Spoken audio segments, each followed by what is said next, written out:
الحمد لله نحمده ونستعينه ونستغفره ونؤمن به ونتوكل عليه ونعوذ بالله من شرور أنفسنا ومن سيئات أعمالنا من يهده الله فلا مضل له ومن يضلل فلا هادي له وأشهد أن لا إله إلا الله وحده لا شريك له أعوذ بالله من الشيطان الرجيم بسم الله الرحمن الرحيم قاف والقرآن المجيد بل عجبوا أن جاءهم منذر منهم فقال الكافرون هذا شيء عجيب أإذا متنا وكنا ترابا ذلك رجع بعيد قد علمنا ما تنقص الأرض منهم وعندنا كتاب حفيظ بل كذبوا بالحق لما جاءهم فهم في أمر مريج أفلم ينظروا إلى السماء فوقهم كيف بنيناها وزيناها وما لها من فروج والأرض مددناها وألقينا فيها رواسي وأنبتنا فيها من كل زوج بحيث تبصرة وذكرى لكل عبد منيب ونزلنا من السماء ماء مباركا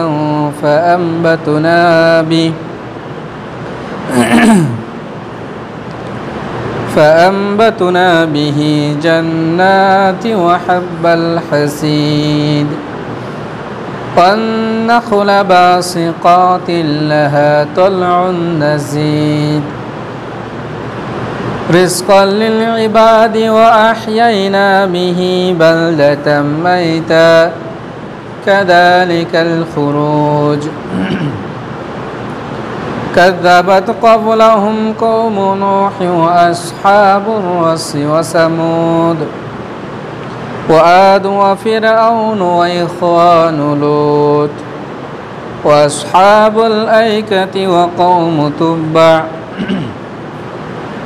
كل كذب الرسل فحق وعيد أفأينا بالخلق الأول بل هم في لبس من خلق جديد الحمد لله সমস্ত প্রশংসা সমস্ত গুণগান ও সমস্ত সিফত সানা সেই মহান রব্বুল আলামিনের জন্য যিনি আমাদেরকে এই পবিত্র জুমার দিনে মসজিদে উপস্থিত হওয়ার তৌফিক দান করেছেন সে আল্লাহর প্রতি শুকরিয়া আদায় করি আলহামদুলিল্লাহ দরুদ ও সালাম বর্ষিত হোক মুহাম্মদ রাসূলুল্লাহ সাল্লাল্লাহু আলাইহি ওয়াসাল্লামের উপর আল্লাহুম্মা সাল্লি আলাইহি আল্লাহুম্মা বারিক আলাইহি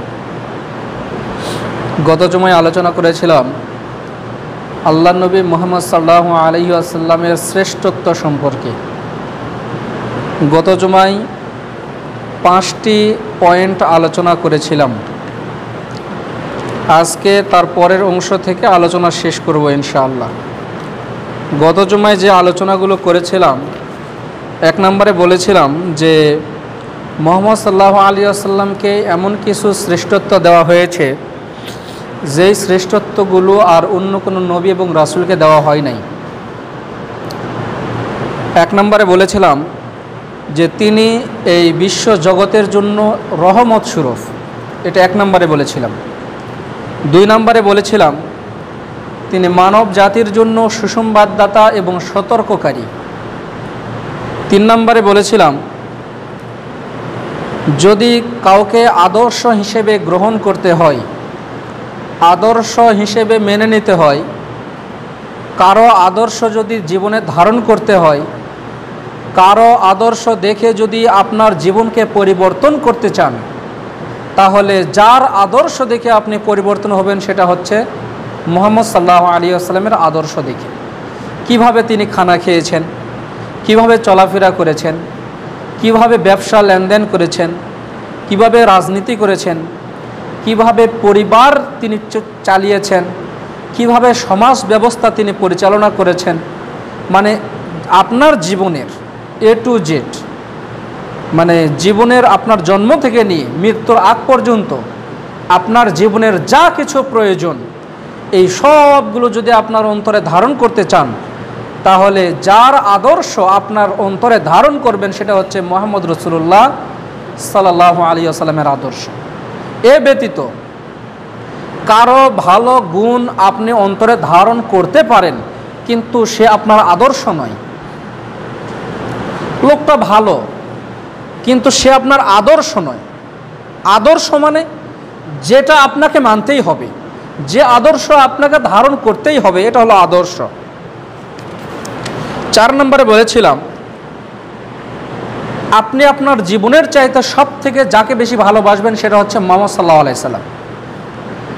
আপনার পিতামাতাকে যেরকম ভালোবাসেন তার থেকে বেশি যদি কাউকে ভালোবাসেন সেটা হচ্ছে মুহাম্মদ রাসূলুল্লাহ সাল্লাল্লাহু আলাইহি ওয়াসাল্লাম। আপনি আপনার সন্তানকে অনেক ভালোবাসেন, আপনার সন্তানের থেকে, আপনার পাড়া প্রতিবেশী থেকে, আপনার আত্মীয় স্বজন থেকে, আপনার স্ত্রী থেকে, তাদের থেকেও যদি আপনি কাউকে সবচেয়ে বেশি ভালোবাসতে চান সেটা হচ্ছে মুহাম্মদ রাসূলুল্লাহ সাল্লাল্লাহু আলাইহি ওয়াসাল্লাম। 5 নম্বরে বলেছিলাম যে শুধু আদর্শ নয়, বরং মুহাম্মদ সাল্লাল্লাহু আলাইহি ওয়াসাল্লামের অনুসরণ করা বাধ্যতামূলক। মানে আপনাকে অনুসরণ করতেই হবে, আপনি না চাইলেও আপনাকে অনুসরণ বাধ্যতামূলক। এখানে কোনো ওজোর চলবে না। এই 5টা পয়েন্ট আলোচনা করেছিলাম গত জুমায়। তারপরের থেকে আলোচনা আজকে আলোচনা করব এবং আজকের আলোচনার মাধ্যমেই আল্লাহর নবীর যে শ্রেষ্ঠত্ব সেগুলো শেষ করব। আজকে যে আলোচনাগুলো শ্রেষ্ঠত্ব হিসেবে আলোচনা করব, শুধু এখানেই আলোচনার শ্রেষ্ঠত্ব শেষ নয় আল্লাহর নবীর, বরং আরও বহু শ্রেষ্ঠত্ব রয়েছে। কিন্তু কিছু কিছু শ্রেষ্ঠত্ব রয়েছে সবচেয়ে অগ্রগামী, মানে সবচেয়ে এগিয়ে, সেগুলো এই 2 জুমায় আলোচনা করা হচ্ছে। তো 6 নম্বর আজকে যেটা আলোচনা করব সেটা হচ্ছে আল্লাহর নবীর আরেকটি শ্রেষ্ঠত্ব হচ্ছে যে আল্লাহর নবী দুনিয়াতে এসেছেন নবী এবং রাসূল রূপে। নবী কাকে বলা হয়, রাসূল কাকে বলা হয়? নবী বলা হয় যাকে আল্লাহ তাআলা দুনিয়াতে পাঠিয়েছেন কিন্তু কোনো কিতাব দেননি। কিতাব মানে কোরআন, ওহী প্রেরিত কোনো কিছু দেননি। যেমন ওহী প্রেরিত কি? তাওরাত, ইনজিল, জাবুর, কোরআন। এগুলো হলো নবী এবং রাসূল যাদেরকে কিতাব সহ দুনিয়াতে পাঠিয়ে দেওয়া হয়েছে। তো ওই রকম মুহাম্মদ সাল্লাল্লাহু আলাইহি ওয়াসাল্লাম তিনি নবী এবং রাসূল। তো আল্লাহর নবীর আরেকটি শ্রেষ্ঠত্ব হচ্ছে আল্লাহর নবীকে দুনিয়াতে আসার মাধ্যমে নবী এবং রাসূলের দরজা বন্ধ করে দেওয়া হয়েছে। মানে আর কোনো নবী এবং রাসূল আসবেন না। পৃথিবীতে অলরেডি 25 জন নবী এবং রাসূল দাবি করেছেন। কিয়ামত ততদিন পর্যন্ত হবে না যতদিন পর্যন্ত 30 জন নবী রাসূল দাবি করবেন না। তার মানে বোঝা যাচ্ছে আল্লাহর নবী যেই কথাটা বলেছেন সেই কথাটা গুরুত্বপূর্ণ। কেন? যদি তিনি এই কথা না বলতেন, যদি আল্লাহর দেওয়া বিধিবিধান মোতাবেক তিনি এই কথা না বলতেন, যদি আল্লাহ এই কথা না বলতেন, যদি রাসূল এই কথা না বলতেন যে আমি দুনিয়াতে এসেছি বা আল্লাহ যদি না বলতেন আমি রাসূলকে প্রেরণ করেছি, তারপরে আর রাসূল আসবেন না, আল্লাহ নবী যদি না বলতেন যে আমি দুনিয়াতে এসেছি, আল্লাহ আমাকে পাঠিয়েছেন, আমার পরে আর কেউ আসবেন না, এই কথা যদি তিনি না বলতেন, তাহলে অনেকেই দাবি করত যে আমি নবী, আমি আল্লাহর পক্ষ থেকে নবী, আমি রাসূল। সাধারণ মানুষ যারা কোরআন হাদিস তেমন বোঝে না, তারা হয়তো তাদেরকে মেনে নিত। তার কারণ সবচেয়ে বেশি ধোকায় পড়ে হচ্ছে সাধারণ মানুষ। সবচেয়ে বেশি যাদেরকে ধোকা দেওয়া হয় সেটা হচ্ছে সাধারণ মানুষ। আর যারা সাধারণত লেখাপড়া জানে, তাদেরকে খুব সহজে আপনি বোকা বানাইতে পারবেন না। একটা সাদা কাগজ দেখে বলবে, একটা কালো কাগজ দেখে বলবে দেখেন এখানে লেখা আছে যে আপনার জমির দাগ নাম্বার 705। আপনি মনে করবেন না লোকটাকে আমি ভালো মনে করি না, 705ই মনে হয়, কিন্তু পরে দেখা যাচ্ছে আপনার জমির দাগ নাম্বার 706। আপনি সাধারণ মানুষ বোঝেন না, এই যে আপনাকে বোকা বানাই দিল। কিন্তু আপনাকে যখন বলবে যে আপনার এটা জমি, এটা হলো 705, তখন আপনি দেখছেন যে আমার জমির সোজা গিয়েছে, তারপর একটু বেঁকা হয়ে তারপরে গেছে। তো আপনি এতটুকু জানেন যে ম্যাপেও ওই রকমই বাঁকা থাকবে, কিন্তু ম্যাপে গিয়ে দেখছেন সব দিকে সোজা। তো আপনি তখন চালাক মানুষ, লেখাপড়া জানালে মানুষ, আপনি জিজ্ঞেস করছেন তাহলে বেঁকাটা গেল কই?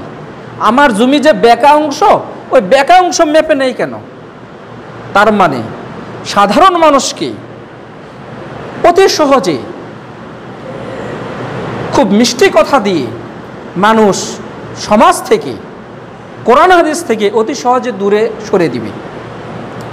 তো আল্লাহ নবীর মাধ্যমে নবুয়ত শেষ কিভাবে?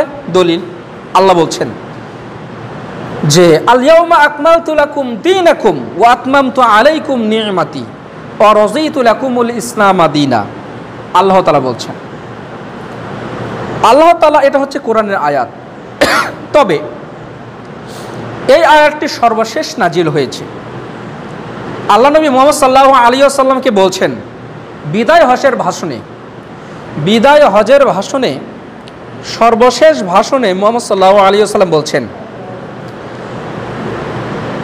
আল্লাহ নবী বলছেন যে আজ আল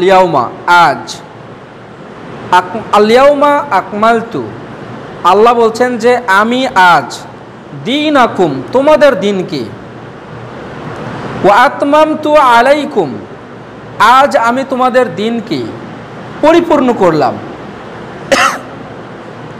ওয়া আতমামতু আলাইকুম নি'মাতি, এবং আমি তোমাদেরকে নিয়ামত প্রদান করলাম, পরিপূর্ণ নিয়ামত প্রদান করলাম, আর রাদিতু লাকুমুল ইসলাম দীনা, এবং তোমাদেরকে সন্তুষ্ট চিত্তে, আমি সন্তুষ্ট হয়ে তোমাদেরকে তোমাদের জীবনের যে রাস্তা, চলার রাস্তা আমি তোমাদেরকে প্রদান করলাম, সেটা হলো ইসলাম। তার মানে এখানে কয়েকটা কথা। প্রথম কথা, দিন ধর্ম পরিপূর্ণ, এখানে আর কোনো কম বেশি করার কিছু নেই। যদি ওখান থেকে কেটে কিছু বাদ দেন তাহলেও শরীয়ত বাধা দেয়, আবার আপনি কিছু সেখানে প্রবেশ করাবেন, এটাও শরীয়ত বাধা দেয়। তার মানে শরীয়তে, কোরআন হাদিসে যা আছে তা পরিপূর্ণ, আর জীবন ধারণের জন্য আমাদের কোনো কিছু প্রয়োজন নেই। তারপরে বলছেন আমি নিয়ামত তোমাদেরকে পরিপূর্ণ করে দিলাম, আল্লাহর পক্ষ থেকে যা নিয়ামত দরকার তোমাদেরকে আমি প্রদান করলাম। তারপরে বলছেন তোমাদেরকে আমি একটা জীবন ধারণের জন্য একটা রাস্তা দেখিয়ে দিলাম, সেটা হলো ইসলাম। ইসলাম ব্যতীত তুমি যা কিছু তালাশ করো না কেন সব কিছু বাতিল। যদি আপনাকে জীবন ধারণের জন্য কোনো কিছু গ্রহণ করতে হয়, তাহলে যেদিকে আপনাকে ফিরে আসতে হবে সেটা হলো ইসলাম। এই কথা বলার মাধ্যমে ইহুদি ধর্ম বাতিল হয়ে গেছে,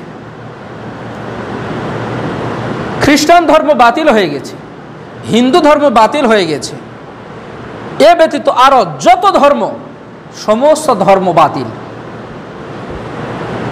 আপনি বলবেন যে ইহুদি খ্রিস্টান ধর্ম তো আল্লাহর পক্ষ থেকে, আমি যে খ্রিস্টান হব দিয়ে তাওরাত ইনজিল ওগুলো আমি মেনে চলবো, জি না, এই সুযোগ নেই। কেন? তার কারণ হচ্ছে এই কথা বলার মাধ্যমে ইহুদি এবং খ্রিস্টান ধর্ম বাতিল হয়ে গেছে।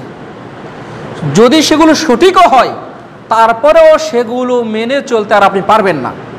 যেটা আপনাকে মেনে চলতে হবে সেটা হলো কোরআন হাদিস, এ ব্যতীত আপনার কোনো অপশন নেই। আপনি বলবেন তাওরাত তো আল্লাহর পক্ষ থেকে, ইনজিল আল্লাহর পক্ষ থেকে, হতে পারে হতে পারে, তবে আল্লাহ যেহেতু বলছেন, রাসূল যেহেতু বলছেন সেগুলো বিকৃত করা হয়েছে, তার মানে সেগুলো বিকৃত করা হয়েছে। এজন্য ওগুলো যদি কিছু বাস্তব সত্য থাকে আল্লাহর পক্ষ থেকে, তারপরও আপনি সেগুলো মেনে চলতে পারবেন না, ওগুলো বাতিল হয়ে গেছে। তারপরে আসেন, এই কথা বলার মাধ্যমে ক্লিয়ার হলো না যে মুহাম্মদ সাল্লাল্লাহু আলাইহি ওয়াসাল্লাম সর্বশ্রেষ্ঠ রাসূল। আল্লাহ বলছেন, মা কানা মুহাম্মাদুন আবা আহাদিম মির রিজালিকুম ওয়ালাকিন রাসূলুল্লাহ ওয়া খাতামান নাবিয়্যিন ওয়া কানা আল্লাহু বিকুল্লি শাইইন আলিমা। আল্লাহ তাআলা বলছেন, মা কানা মুহাম্মাদুন আবা আহাদিম মির রিজালিকুম, মুহাম্মদ সাল্লাল্লাহু আলাইহি ওয়াসাল্লাম, তোমাদের মাঝে যে মুহাম্মদ সাল্লাল্লাহু আলাইহি ওয়াসাল্লাম আছে, এই মুহাম্মদ কোনো পুরুষের পিতা নয়। তিনি তোমাদের কোনো পুরুষের পিতা নন। তিনি কি? ওয়ালাকিন রাসূল আল্লাহ, বরং তিনি আল্লাহর রাসূল। ওয়া খাতামান নাবিয়্যিন, এবং তিনি সর্বশেষ এবং চূড়ান্ত রাসূল। মানে তিনি সর্বশেষ রাসূল এবং চূড়ান্ত রাসূল, তারপরে আর কোনো নবী এবং রাসূল আসবেন না। এই কথা বলার মাধ্যমে নবী এবং রাসূলের দরজা বন্ধ, আর কোনো নবী রাসূল আসবেন না। ওয়া কানা আল্লাহু বিকুল্লি শাইইন আলিমা। আর এই কথা তারাই মানবে যারা জ্ঞানী মানুষ, যাদের জ্ঞান আছে, তারাই এই কথাগুলো মানে। তার মানে সাধারণ মানুষ যাদেরকে বোকা বানায় তারা কারা? সাধারণ মানুষ। সাধারণ মানুষকেই সবচেয়ে বেশি বোকা বানায়।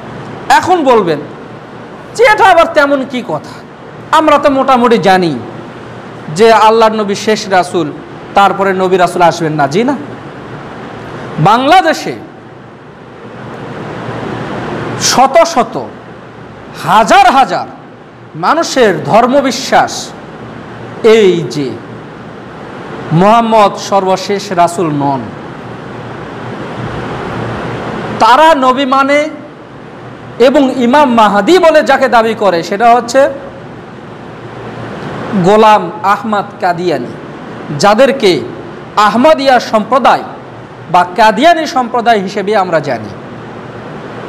হুজুর জীবনেতে এই নাম শুনি নাই। আপনি এই হারুঞ্জ গ্রামে আছেন তো, হয়তো এই খবরটা আপনার কাছে কেউ কখনো বলেনি বা কখনো জানেন না। তাহলে ছোট একটি কথা বলি, সেটা হচ্ছে আমি যখন দিনাজপুর চাকরি, সর্বপ্রথম আমার জীবনের চাকরি শিক্ষকতা পেশা, ওখানে যখন আমি চাকরি নিলাম, যেই সপ্তাহে আমার চাকরি হয়েছে তার আগের সপ্তাহে আমার মসজিদের চাকরি ঠিক হয়েছে।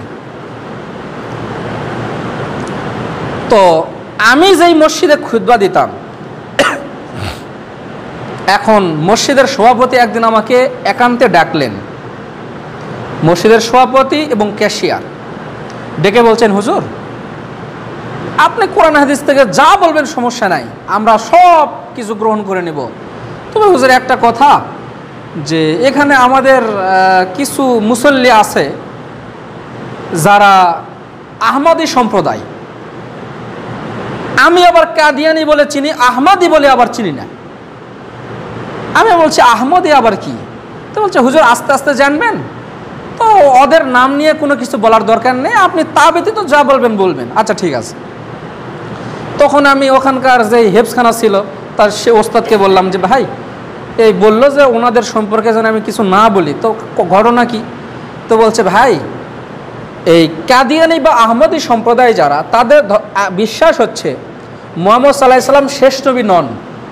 তাহলে শেষ নবী কে? গোলাম আহমদ। যিনি জন্মগ্রহণ করেছেন ভারতে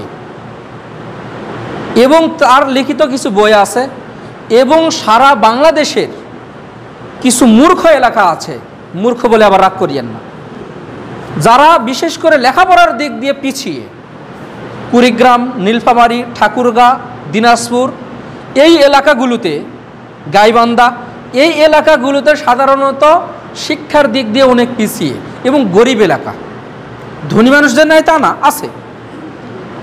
এই কারণে ইহুদি এবং খ্রিস্টান, বিশেষ করে বাংলাদেশের খ্রিস্টান মিশনারিরা, তারা বিশেষ করে যেগুলো পাহাড়ি অঞ্চল, সাঁওতাল বা যেগুলো এই শ্রেণীর মানুষ যারা, তাদের খোঁজ নিয়ে আপনি দেখেন তারা অলরেডি খ্রিস্টান হয়ে গেছে টাকা দিনই।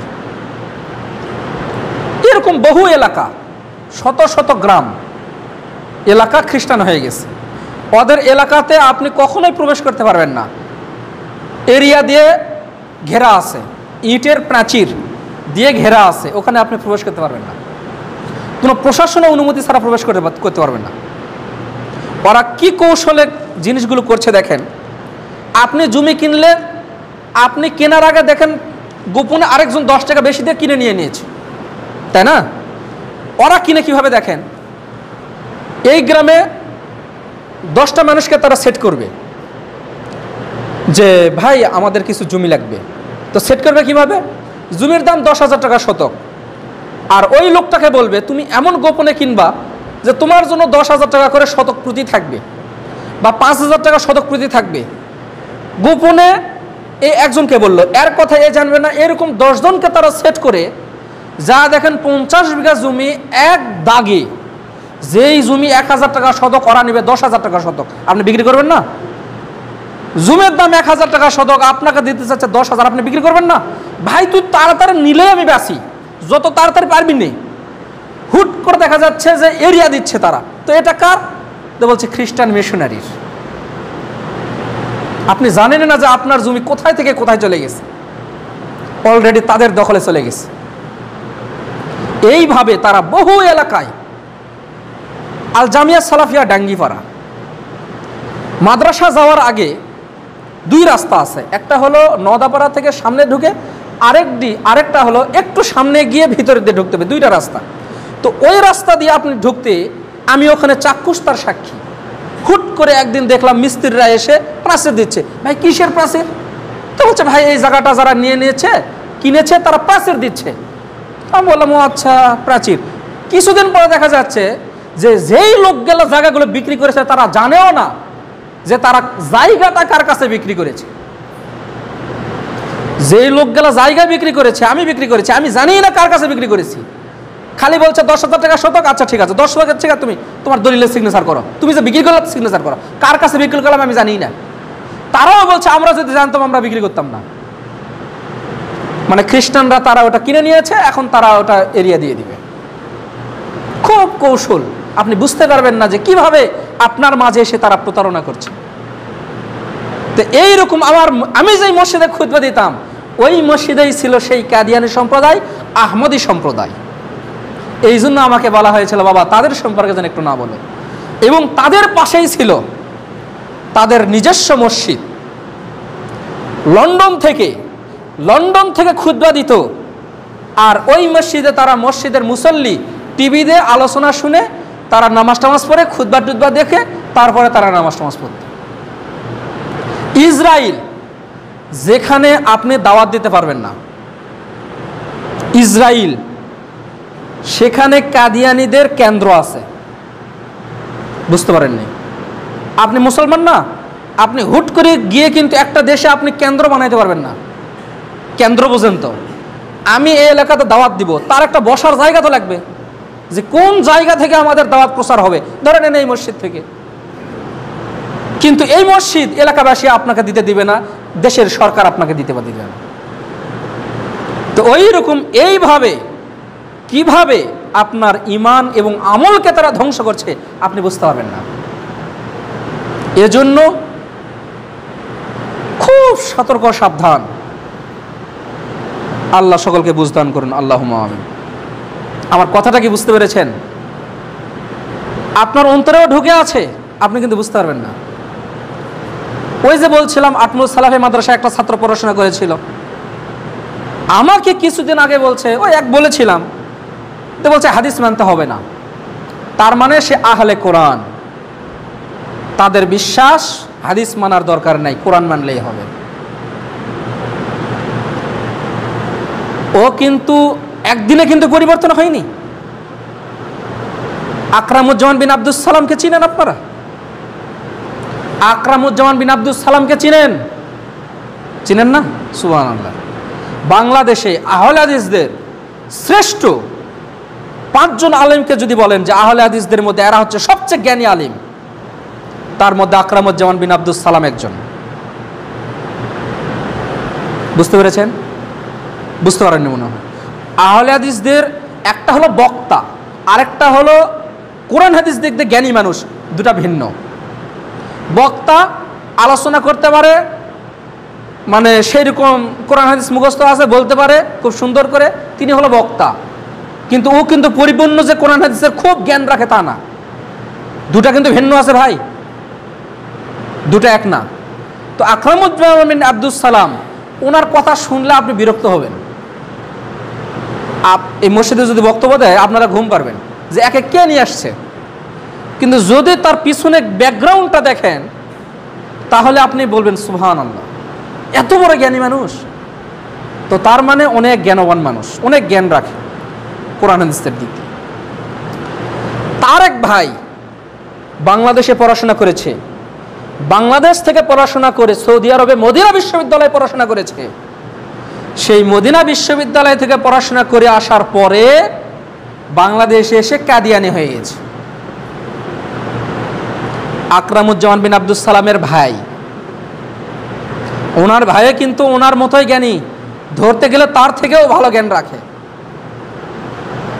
তার মানে আপনি কিন্তু একদিনে পরিবর্তন হননি, আপনাকে ধীরে ধীরে ধীরে ধীরে আপনাকে পরিবর্তন করবে।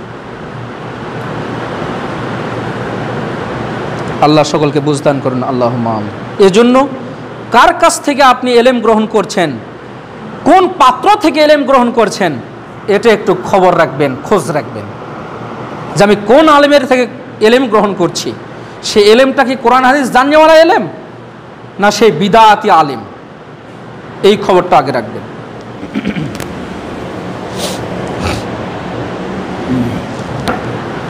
আলহামদুলিল্লাহ ওয়াসসালাতু ওয়াসসালামু আলা মান লা নাবিয়্যা বা'দা, আম্মা বা'দ। তারপরে আসেন, সকল নবী এবং রাসূলের উপরে মুহাম্মদ সাল্লাল্লাহু আলাইহি সাল্লামের শ্রেষ্ঠত্ব বা মর্যাদা। পৃথিবীতে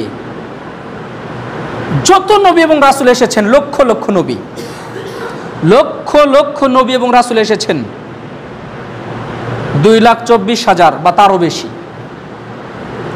এতগুলো নবী এবং রাসূলের মধ্যে সবচেয়ে শ্রেষ্ঠত্বকার মুহাম্মদ সাল্লাল্লাহু আলাইহি সাল্লাম। এ সম্পর্কে আবু হুরায়রা রাদিয়াল্লাহু তাআলা আনহু থেকে বর্ণিত, তিনি বলছেন যে আল্লাহ নবী বলছেন, আমাকে 6টা এমন শ্রেষ্ঠত্ব দেওয়া হয়েছে যেটা আর কোনো নবী রাসূলকে দেওয়া হয়নি। 1 নম্বর, আমাকে আল্লাহ একটা বিশেষ শ্রেষ্ঠত্ব দিয়েছেন, সেটা হচ্ছে আমি কথা অল্প বলবো কিন্তু তার মর্ম হবে অনেক। আমি ছোট্ট একটা কথা বলবো কিন্তু তা বুঝাবে অনেক। কীরকম? মানে আমিলা আমালান লাইসা আলাইহি আমরুনা ফাহুয়া রদ্দুন, ছোট্ট একটি হাদিস, কিন্তু এই হাদিস যদি কেউ অন্তরে ধারণ করে এবং বিশ্বাস করে এবং সে মোতাবেক মেনে চলে, তাহলে শত শত শিরিক বিদআত থেকে বেঁচে থাকবে। এই হাদিসটা কি বলছেন? আল্লাহ নবী বলছেন, তোমরা এমন আমল করো, পৃথিবীতে কেউ যদি এমন আমল করে যে আমলের বিষয়ে আমি মুহাম্মদ সাল্লাল্লাহু আলাইহি সাল্লাম আদেশ করিনি, সে আদেশটা বাতিল। আপনি কোনো সওয়াবের নিয়তে কোনো আমল করছেন, এখন পৃথিবীতে যতদিন কিয়ামত না হচ্ছে কত আমলে আসবে, মানুষ কত আমল করবে, হিসাব নাই। সওয়াবের নিয়তে যদি কেউ কোনো আমল করে, কিয়ামত হওয়ার আগ পর্যন্ত সেটা বাতিল, সেটা কোরআন হাদিস নয়, সেটা শরীয়ত নয়। ছোট্ট একটি হাদিস কিন্তু কিয়ামত পর্যন্ত আপনাকে বহু শিরিক বিদআত থেকে আপনাকে আল্লাহ বেঁচে রাখবেন। তো মুহাম্মদ সাল্লাল্লাহু আলাইহি সাল্লাম বলছেন আমাকে এই শ্রেষ্ঠত্ব দেওয়া হয়েছে। 2 নাম্বার, আমাকে আরেকটি শ্রেষ্ঠত্ব দেওয়া হয়েছে, সেটা হচ্ছে আমার নাম যদি কোনো যে কেউ আমার নাম শুনবে তার ভিতরে একটা ভয় কাজ করবে, এই গুণ আল্লাহ তাআলা আমাকে দান করেছেন। বহু সাম্রাজ্য তাদের কাছে যখন আল্লাহ নবীর পক্ষ থেকে সংবাদ গিয়েছে যে তুমি কালেমা পড়ে ইসলাম গ্রহণ করো, বহু সাম্রাজ্যের অধিকারী, বহু ক্ষমতাধর অধিকারী, তাদের অন্তরটা কেঁপে উঠত। তারপরে বলছেন 3 নাম্বার, যে গনিমতের মাল, যুদ্ধ করা হয়েছে, যুদ্ধের পরে যে মালটা দখল করা হয় বা মালটা পাওয়া যায়, যুদ্ধের সরঞ্জাম বা অংশ, টাকা হোক, কোনো দাসদাসী হোক, যে কেউ হোক, এগুলো মুহাম্মদ সাল্লাল্লাহু আলাইহি সাল্লামের জন্য বৈধ করা হয়েছে। এটা পূর্বে কোনো নবী রাসূলের জন্য করা হয়নি। তারপরে 4 নাম্বার, আল্লাহ নবী বলছেন আমার জন্য এই সারা পৃথিবীকে, সমগ্র স্থান পবিত্র এবং সেজদার জায়গা করা হয়েছে। এটা আবার কেমন কথা? এই কথাটা হচ্ছে মসজিদে এসেছেন, সলাতের জায়গা, আপনি জমিতে গিয়েছেন, এমন জায়গা, এত দূরে জমি যে আপনি মসজিদে আসতে আসতে আপনার সলাত পাবেন না, আপনি সমস্যা। এই হাদিসটা একবার বলেছিলাম, যদি এরকম পরিস্থিতিতেও কেউ যদি ওখানেই সলাত আদায় করে তাহলে তার জন্য দ্বিগুণ সওয়াব বলেছিলাম। তো ওই জায়গাতেই তখন আপনাকে, ওই জায়গা পবিত্র এবং সেই জায়গাতেই আপনি সলাত আদায় করতে পারবেন। বুঝতে পেরেছেন?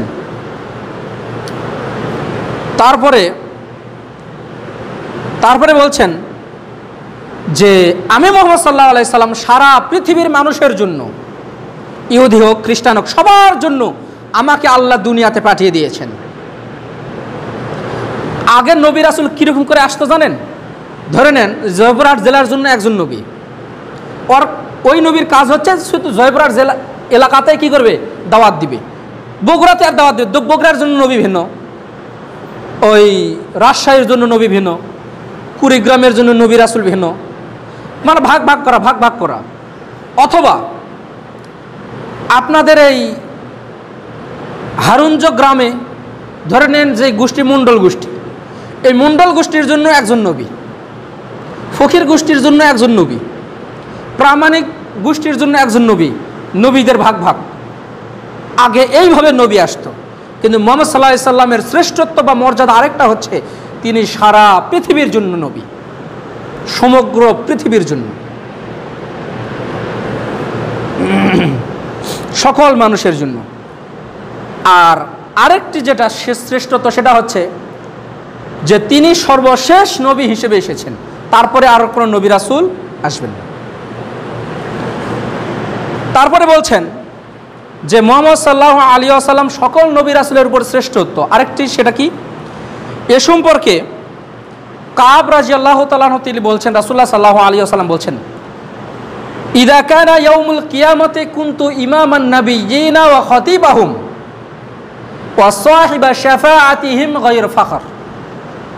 রাসূলুল্লাহ সাল্লাল্লাহু আলাইহি ওয়াসাল্লাম বলছেন, ইযা কানা ইয়াউমুল কিয়ামাতি কুনতু ইমামান নাবিয়্যিনা ওয়া খাতিবাহুম, কিয়ামতের দিন আমি মুহাম্মদ সাল্লাল্লাহু আলাইহি ওয়াসাল্লাম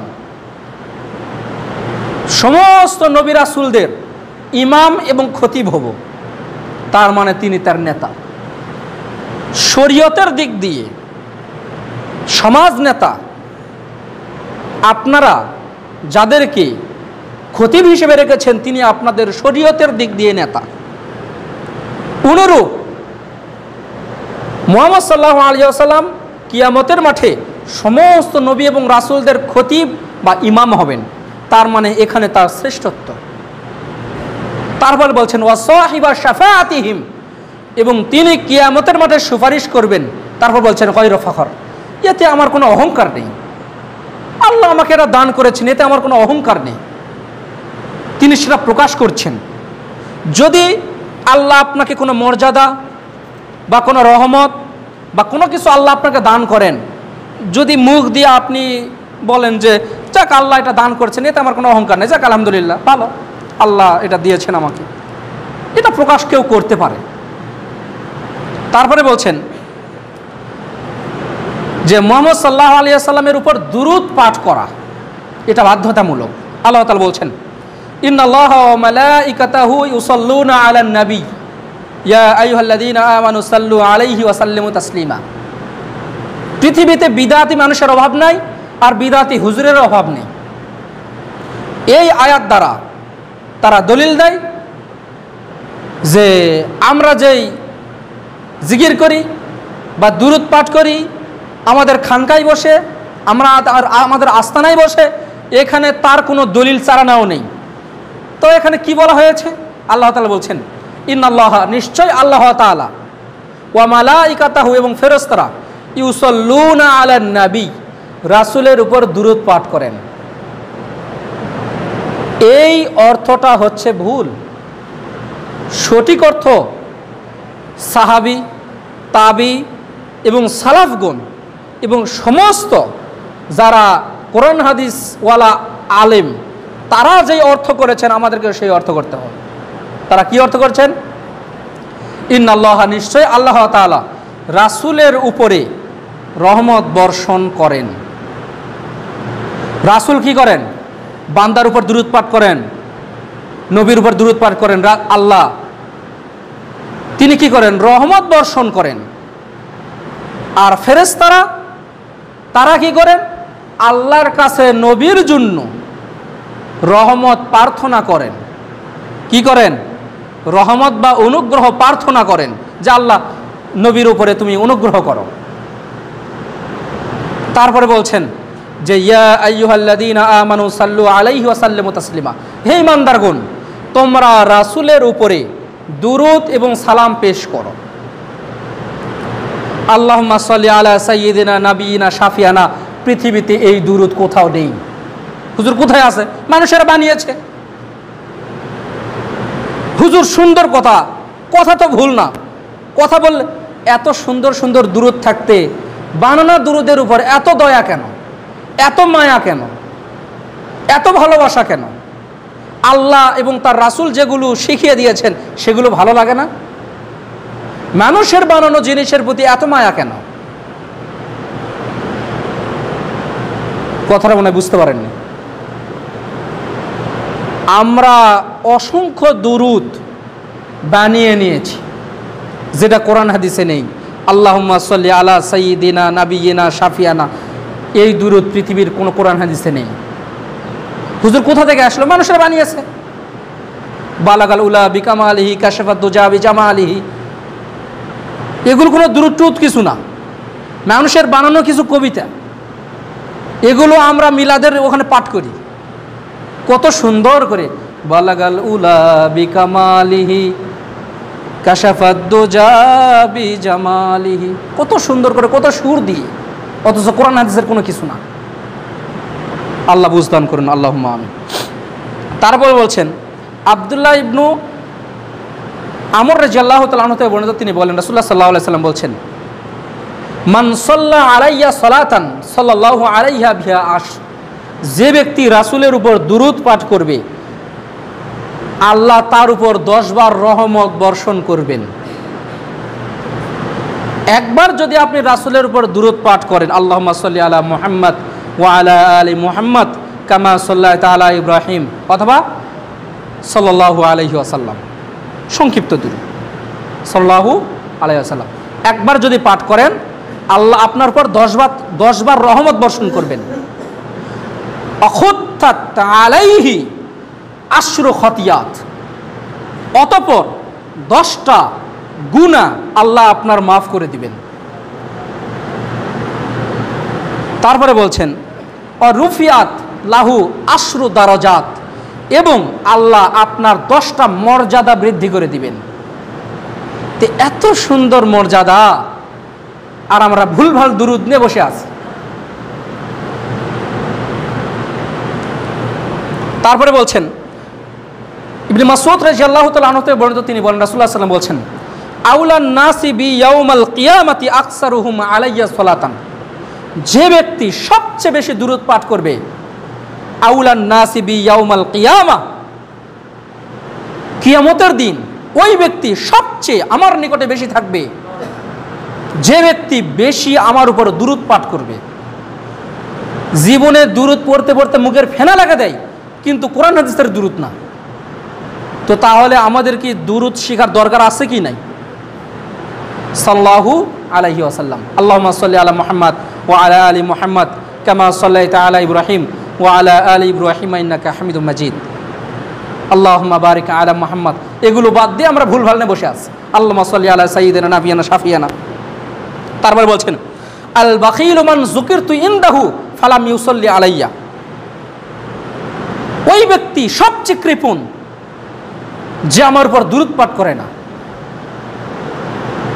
তারপরে বলছেন, রাগিমা আনফু রাজুলিন যুকিরতু ইনদাহু ফালাম ইউসাল্লি আলাইয়া, ওই ব্যক্তি ধ্বংস হয়ে যাক যে আমার উপর দুরূদ পাঠ করে না।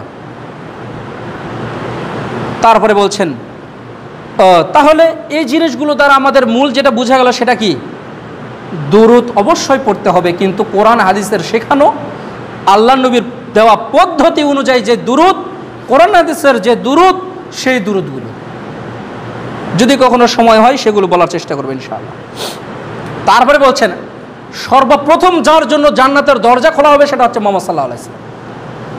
আতা বাবাল জান্নাতি ইয়াউমাল কিয়ামাতি ফাস্তাফতিহ, রাসূলুল্লাহ সাল্লাল্লাহু আলাইহি ওয়াসাল্লাম বলছেন, কিয়ামতের দিন সর্বপ্রথম আমি জান্নাতের গেটের সামনে যাব, গিয়ে আমি বলবো গেটটা খোলো। তখন বলবে আপনি কে? বলবে আমি মুহাম্মদ। ও আচ্ছা আচ্ছা, আমাকে আদেশ দেওয়া হয়েছে সর্বপ্রথম আমি যেন আপনার জন্য জান্নাতের গেটটা খুলি। এটা হচ্ছে মুহাম্মদ সাল্লাল্লাহু আলাইহি ওয়াসাল্লামের শ্রেষ্ঠত্ব বা মর্যাদা।